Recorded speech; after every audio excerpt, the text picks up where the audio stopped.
Hello बच्चों, कैसे हो? Welcome to our Ujas career institute. ठीक है, आज हम लोग पढ़ेंगे सोशल साइंस स्टैंडर्ड 8 का पहला chapter how, when and where. आपने 6 स्टैंडर्ड के अंदर जो है एंशिएंट हिस्ट्री पढ़ी है, आपने 7 स्टैंडर्ड के अंदर जो है मीडिएवल हिस्ट्री पढ़ी है, आप 8 स्टैंडर्ड के अंदर पूरी मॉडर्न हिस्ट्री पढ़ने वाले हो। ठीक है, जिसमें मेजरली जो रोल है वो ब्रिटिशर्स का रहेगा। ठीक है, चलो तो स्टार्ट करते हैं क्लास 8 का हाउ, पहला chapter how, when and where. अब इस चैप्टर के अंदर हम लोग क्या क्या पढ़ने वाले हैं? ठीक है, इस चैप्टर के अंदर सबसे पहले हम लोग इंट्रोडक्शन देखेंगे, हम ईस्ट इंडिया कंपनी के बारे में पढ़ेंगे, हाउ डू वी पीरियडाइज, हम पीरियडाइजेशन किस तरीके से करने वाले हैं, how do we know that, कि हमें किस तरीके से पता है कि पीरियडाइजेशन कैसे करना है, हाउ टू पीरियडाइज, एंड कोलोनलिज्म। ठीक है, अब कोलोनाइजेशन कोलोनलिज्म आपने बहुत बार सुना होगा, अब हम उसको डिटेल में पढ़ेंगे कि वो चीज है क्या।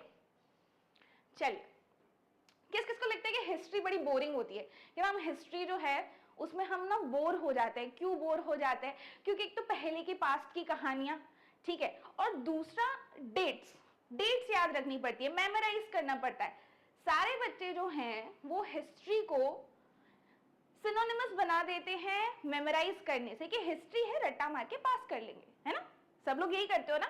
बट एक्चुअली में हिस्ट्री बहुत इंटरेस्टिंग सब्जेक्ट है यदि उसको अच्छे से पढ़ा जाए तो। हिस्ट्री के अंदर पहले ये चीज थी कि केवल डेट्स याद रखनी है, बट इवेंट्स का जो इंपॉर्टेंस है ना, वो हम समझते नहीं थे, अब हम समझेंगे।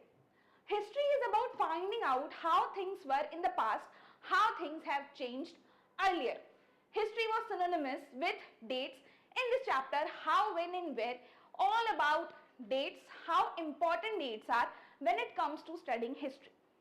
जब आप हिस्ट्री पढ़ते हो तो डेट्स का इंपॉर्टेंस तो है ही। जब हम हिस्ट्री पढ़ेंगे तो it gives us a brief idea about earlier history. हमें पास्ट की चीजों के बारे में पता होता है कि पास्ट में इस पर्टिकुलर डेट पे, इस पर्टिकुलर इवेंट में ये चीजें हुई थी, and how they are used to specify dates according to their respective events.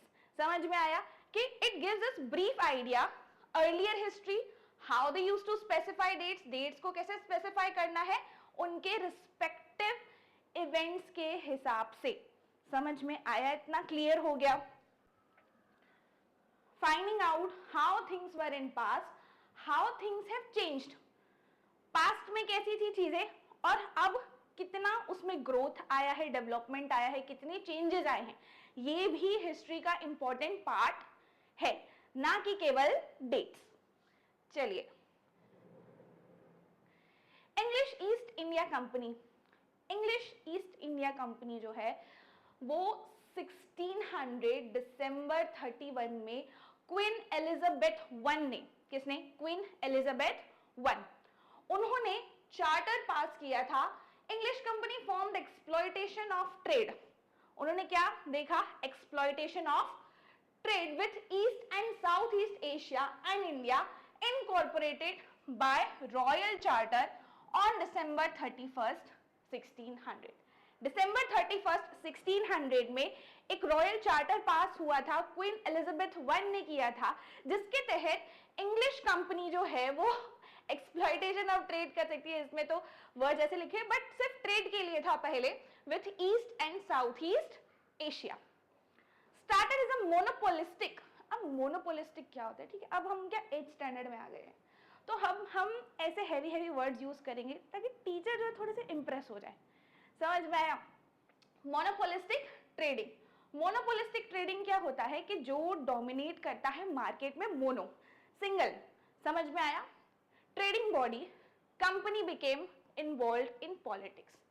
धीरे धीरे कंपनी एक मोनोपोलिस्टिक ट्रेडिंग बॉडी से इन्वॉल्व होते चली गई पॉलिटिक्स के अंदर, acted as a agent of British imperialism. मैंने बताया ना 8th स्टैंडर्ड में आ गए हैं।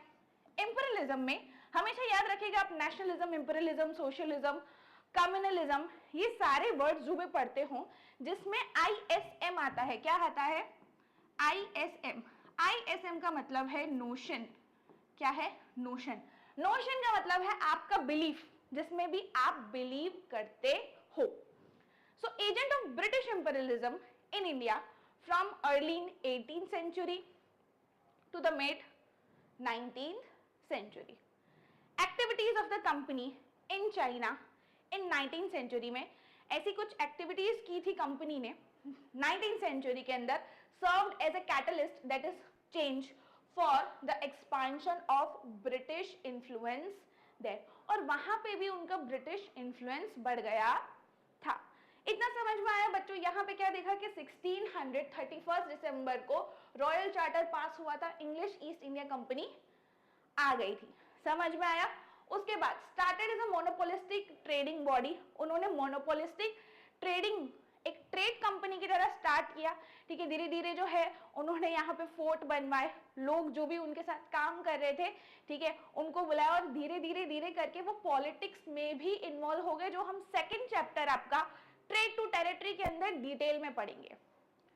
Politics as acted as an agent of British imperialism in India from early 18th century से start किया to the mid 19th century. Activities of the company in China 19th century में served as a catalyst.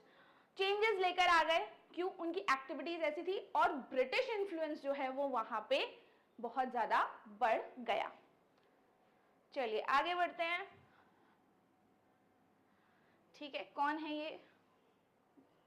कौन दिख रहा है आपको? James रिनेल। James Rennell कौन थे? He was born on December 3rd 1742। ठीक है, कब? 3rd December 1742 in England and died March 29, 1830। 1742 3rd of December, England, died March 29, 1830। He was the leading Britisher geographer of his time। अच्छा बच्चों, छोटा सा आप लोगों को मैं टास्क देती हूँ, वन में तो बोरिंग हो जाएगा पढ़ाना, है ना, तो मैं आपको छोटा सा टास्क देती हूँ, नेक्स्ट क्लास में मैं इसका आंसर दूंगी। जियोग्राफर और जियोलॉजिस्ट का डिफरेंस बताना है आपको, ठीक है। आई एम प्रिटी श्योर कि आपको हिस्ट्री में भी ये डिफरेंसेस पता होंगे, बट मेजरली जियोग्राफर का काम क्या होता है और जियोलॉजिस्ट का काम क्या होता है, जिसको भी पता है कमेंट जरूर करिएगा। He was the leading British geographer of his time. He constructed the first nearly accurate map of India। ठीक है, आपसे पूछा जाए कि who was James Renelle, तो आपको क्या बताना है कि लीडिंग ब्रिटिश जियोग्राफर थे उनके समय के। He constructed first nearly accurate map of India। समझ में आया? He joined East India Company, became Surveyor General of Bengal। ठीक है, 1764 टू 1707 में, ठीक है, सर्वेयर जनरल ऑफ बंगाल बने थे। कौन? James रिनेल।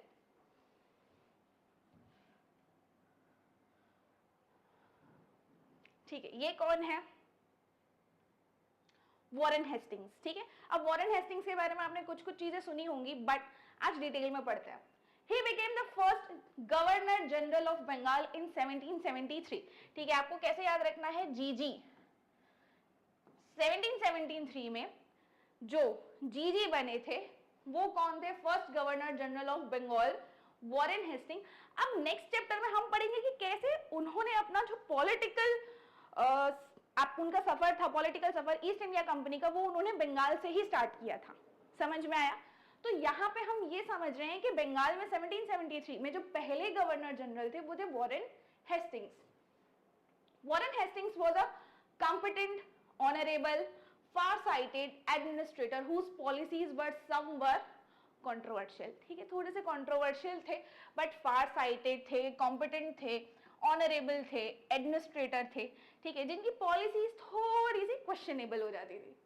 Decisively shaped stabilized future Anglo Indian relation. ठीक है, उस पर वो बहुत ज्यादा डिसाइसिवली होके बताते थे चीजों को। The controversy surrounded by his administration made him subject of impeachment. Impeachment बच्चों एक प्रोसेस होती है, आपके पॉलिटी में हम लोग पढ़ेंगे आगे चल के। इम्पीचमेंट एक प्रोसेस होती है, जज को या किसी भी हायरार्किकल पोजीशन को उनके पर्टिकुलर जॉब से निकालने की। Subject of impeachment, trial in great Britain.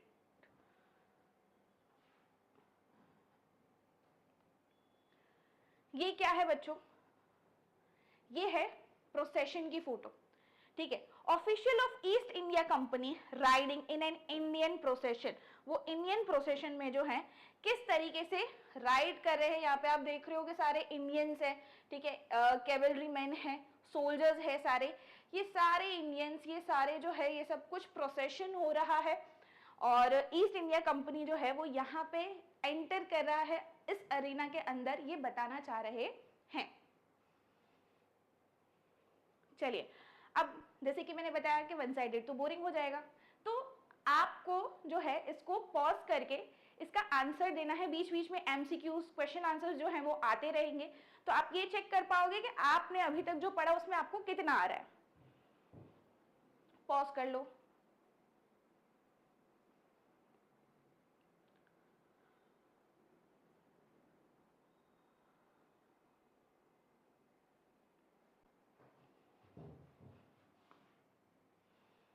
फिर से पॉज कर लो।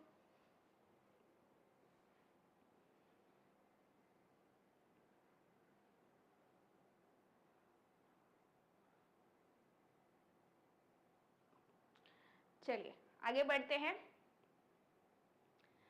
हाउ डू वी पीरियोडाइज, ठीक है, हम पीरियोडाइज कैसे करेंगे, किस तरीके से होगा पीरियोडाइजेशन।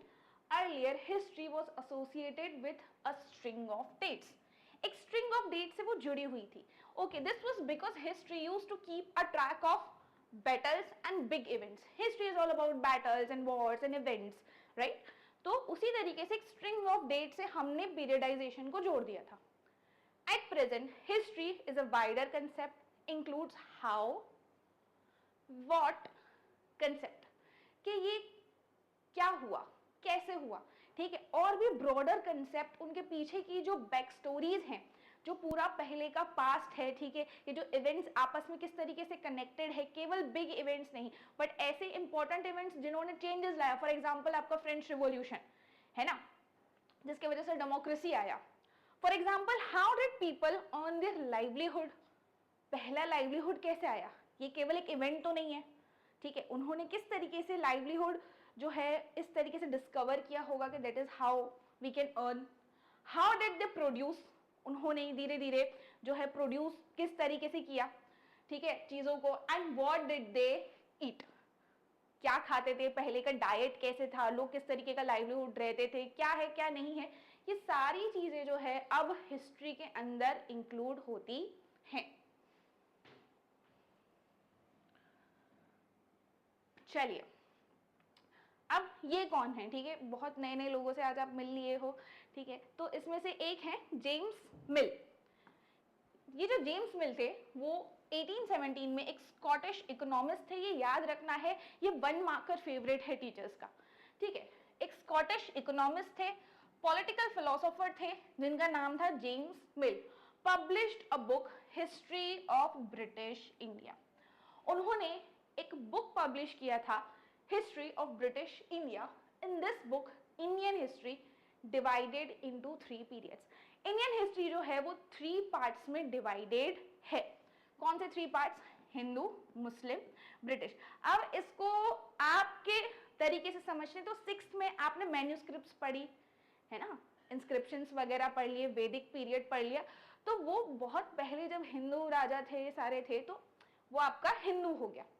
उसके बाद मुस्लिम यानी कि मीडिएवल, जब मुगल एरा आया, समझ में आया, और ब्रिटिश यानी कि मॉडर्न हिस्ट्री। तो ये उन्होंने इस तरीके से इंडिया की जो हिस्ट्री है उसको डिवाइड किया हुआ है। समझ में आया सबको, इतना क्लियर है, एंशिएंट, मीडिएवल और मॉडर्न एक तरीके से। प्रायर टू ब्रिटिश रूल, ठीक है, ब्रिटिश रूल से पहले किस तरीके से था। Before Britishers took over India there were Hindu and Muslims rulers. कौन थे, हिंदू राजा थे, ठीक है, और मुस्लिम रूलर्स थे, who used to exploit India, जो कि इंडिया को एक्सप्लॉइट करते थे। Furthermore India strongly believed in caste system, ठीक है, मल्टीपल रिलीजन्स, सुपरस्टिशंस, ये सब चीजें जो है उसमें इन्वॉल्व थी क्या, हिस्ट्री। समझ में आया किस किस चीजों में, इंडिया स्ट्रांगली कास्ट सिस्टम में, मल्टीपल रिलीजन्स, ठीक है, सुपरस्टिशंस, इन सब चीजों में भी हिस्ट्री हमारी आती है। James Mill felt only British rule could civilize, India को सिविलाइजेशन सिखाएंगे, ठीक है, civilize India, teach them manners, arts and law, ठीक है, बाकी सब तो नहीं सिखा पाते वो भी, फिर भी आर्ट्स ये सिखाएंगे हमें, arts manners, arts and laws. चलिए, ancient history 4000 BC to AD 500। अब ये क्या है, एनो डोमिनी, एडी आप पढ़कर आए हो, फिर भी हम एक बार आगे पढ़ लेंगे। Medieval history AD 500 to AD 1500। Modern history AD 1500 to present. समझ में आया, ये है आपका एंशिएंट, मीडिएवल, मॉडर्न।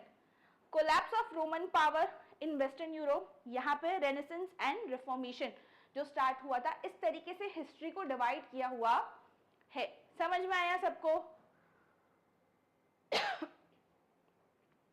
अब टाइम नोटेशन किस तरीके से होता है, ठीक है, टाइम नोटेशन जो है वो इस तरीके से होता है, टर्म एनो डोमिनी, ठीक है, एनो डोमिनी इन द, जैसे जो अज्यूम किया गया है जीसस के बर्थ को, तब से anno domini before Christ used to label number years in the Julian and Gregorian calendars. Julian Gregorian calendar जो है, दो अलग अलग कैलेंडर्स है, एक में लीप ईयर है, एक में नहीं है, बट अभी हमें ये सब सीखने की जरूरत नहीं है, सिर्फ इतना याद रखना है कि जूलियन एंड ग्रेगोरियन कैलेंडर्स के हिसाब से एनो डोमिनी और बिफोर क्राइस्ट जो है वो यूज होता है एज लेबल्स। टर्म एनो डोमिनी एक medieval latent means in the year of the Lord. ऐसा अज्यूम किया जाता है जब जीसस क्राइस्ट जो है वो पैदा हुए थे, उस साल से उन्होंने ये स्टार्ट किया है anno domini. Term before Christ same approach है, ठीक है, यूज्ड इन ईयर्स को किस तरीके से डेट किया जाता है, not dating years, but years को किस तरीके से डेट किया जाता है prior to the estimated birth of Jesus. समझ में आया ये, ठीक है, it is prior and in the year of the lord, anno domini और बिफोर क्राइस्ट, इतना याद रखना है। चलिए फिर से पॉज कर लीजिए।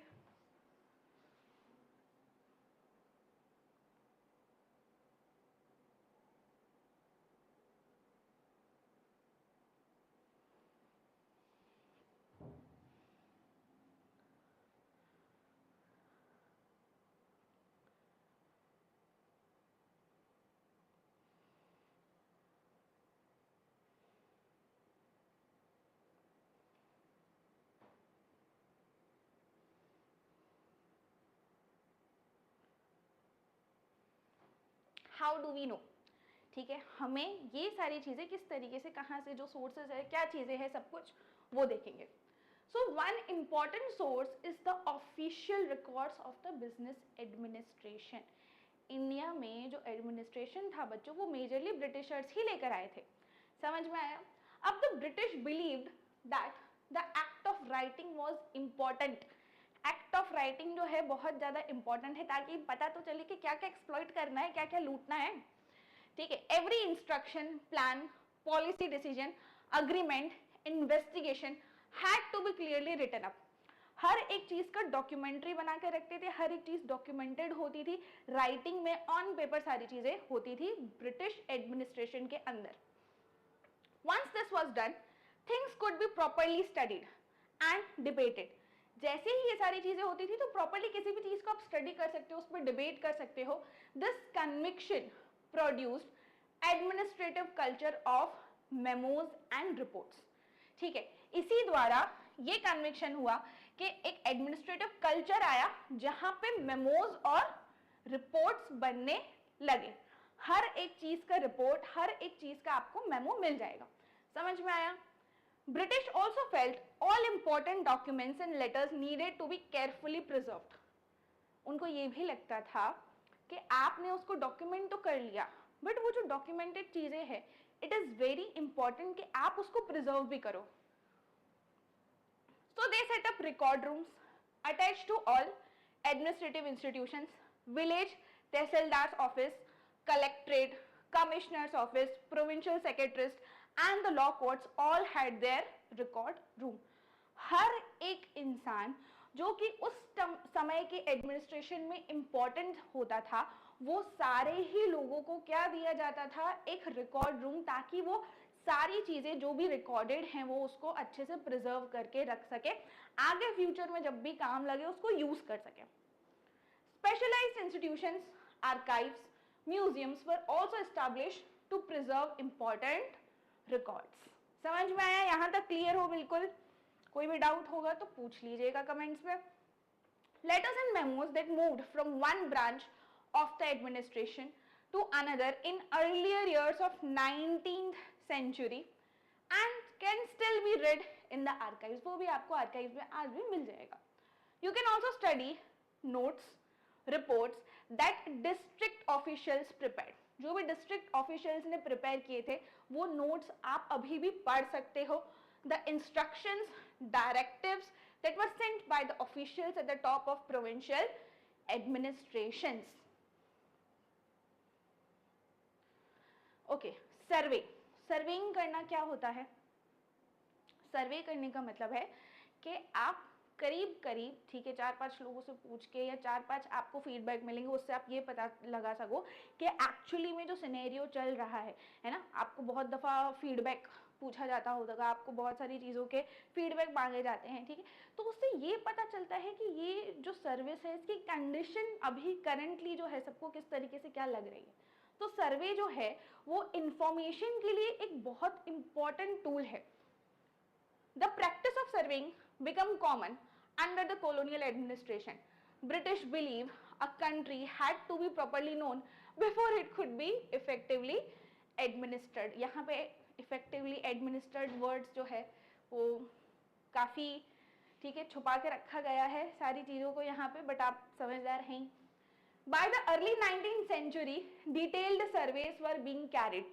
ठीक है, detailed surveys carry करके out to the map entire country, villages, revenue survey were conducted.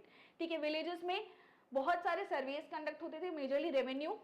The effort was to know the topography. उनको ये जानना था कि यहाँ का topography कैसा है, soil का quality, the flora, the fauna, local history, cropping patterns, all the facts seen as necessary to know about to administer the region. Region को एडमिनिस्टर करने के लिए आपको वहां का टोपोग्राफी, वहां की soil, cropping pattern, revenue system, हर एक चीज, इनफैक्ट लोकल हिस्ट्री भी जाननी पड़ती है। समझ में आया इतना?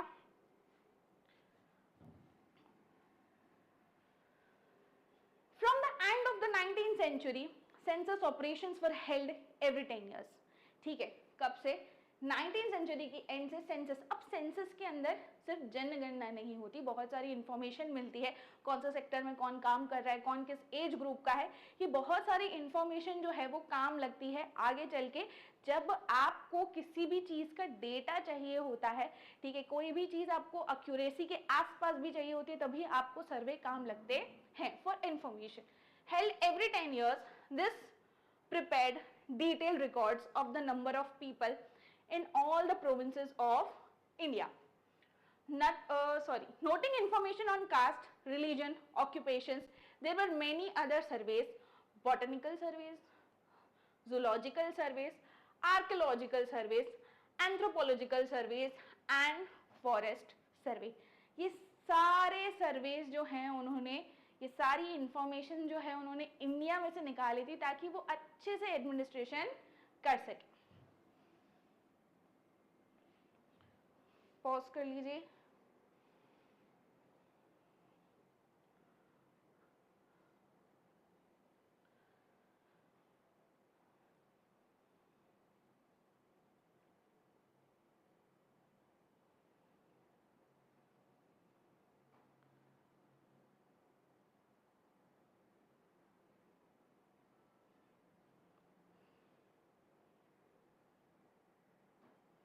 दोबारा पॉज कर लीजिए।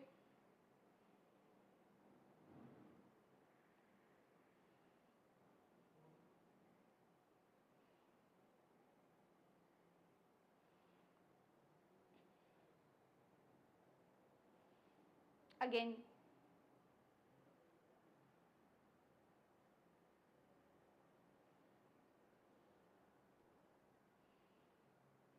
चलिए, कोलोनलिज्म, जैसे कि मैंने आपको पहले भी पढ़ा है, आईएसएम का मतलब बिलीफ, आपका नोशन। तो यहाँ पे जो कोलोनिस्ट थे उन्होंने अपनी कॉलोनीज बनाई थी, कोलोनलिज्म में जो है वो लोग बिलीव करते थे। So the establishment, exploitation, maintenance, acquisition, expansion, ठीक है, इतने बड़े बड़े शब्द है। एस्टैब्लिशमेंट करना, यहाँ पे एक्सप्लॉयटेशन करना, वहाँ पे उन्हीं चीज़ों को फिर मेंटेन भी करना, एक्वायर कर लेना, एक्विजिशन कर लेना, expansion of colonies in one territory by people from another territory. दूसरी टेरिटरी के लोग जब एक टेरिटरी में जाके ये सारी चीजें करते हैं उसको हम कोलोनिस्ट बोलते हैं। It is a set of unequal relationship between the colonial power colony, between the colonist and indigenous population, जो population यहाँ पे रह रही है, ठीक है, उनके बीच का जो uneven relationship है ना, set of unequal relationship, colonial power colony between the colonist and indigenous population। समझ में आया? चलिए पॉज कर लीजिए।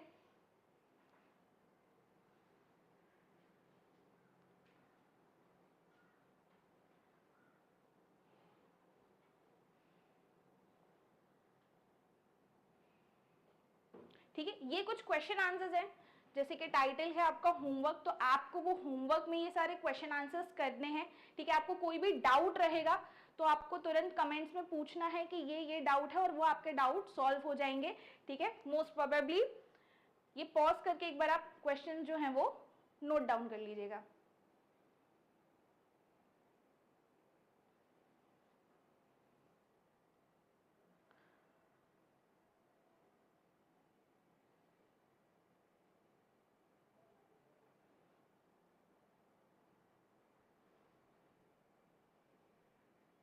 चलिए, आज का ज्ञान यहीं समाप्त करते हैं।